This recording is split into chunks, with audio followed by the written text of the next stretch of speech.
So, this is the right side of this hallway. As you can see guys, there are lots of bulletin boards filled with information from various countries, especially ASEAN countries. There are also displays showing the symbolism of traditional wedding dances, which are often found in Asian literature. Very interesting stuff if you're into culture and literature. Moving over the left side, this is the computer lab.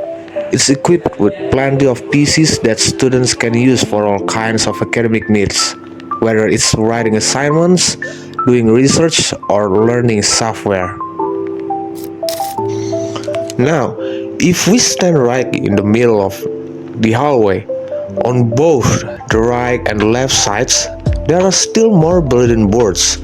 These ones showcase Asian country facts, photos of students from the Faculty of Letters and Languages, and creative artworks made by students and alumni. It's inspiring to see their work displayed here. It gives the place a real sense of pride and identity.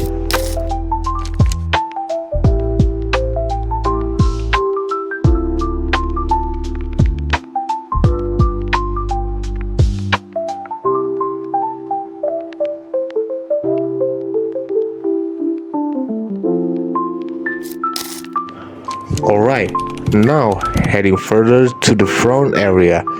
Here is the Language Service Center of UKI. It's located right in front of the lecturer's office, and it's where students can go for consultations, language services, or academic supports. If we walk to the far right end of the hallway, there's a room named Self-Access Room, or we can say SR Room.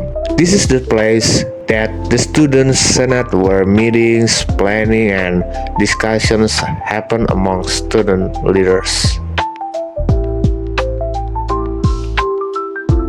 And finally, just to the left of the self-access room, there's the seminar room. But what's cool is that it's also used as a music space. It's got instruments and gear for students to play and practice music together. A lot of band practice happens here, so it's multifunctional spot.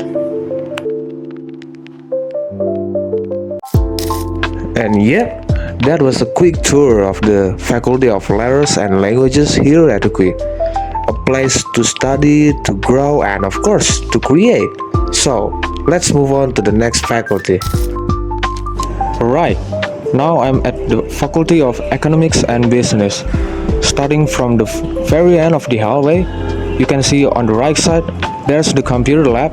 It's filled with a bunch of PCs and has round tables, so the setup feels more collaborative and comfortable for group work. Right across from the lab, on the left side, you'll find two regular classrooms, pretty standards as you'd expect. Now, as we move into the main hallway area, on the right side here, there's the executive room. This space actually has two separate doors for entry and exit, and the interior is really neat and well organized. Unfortunately, I don't have any footage of the inside because it wasn't allowed to be opened when I was filming, so yeah. Right next to the executive room, there's a staff lounge area. This is where the lecturers and administrative staff usually gather off or take breaks. On the left side of this hallway, it's just a row of classrooms from one end to the other, as you can see in the video. Then if we go past the staff area I mentioned earlier, this is basically the remaining half of the hallway. Just like before, it's mostly classrooms.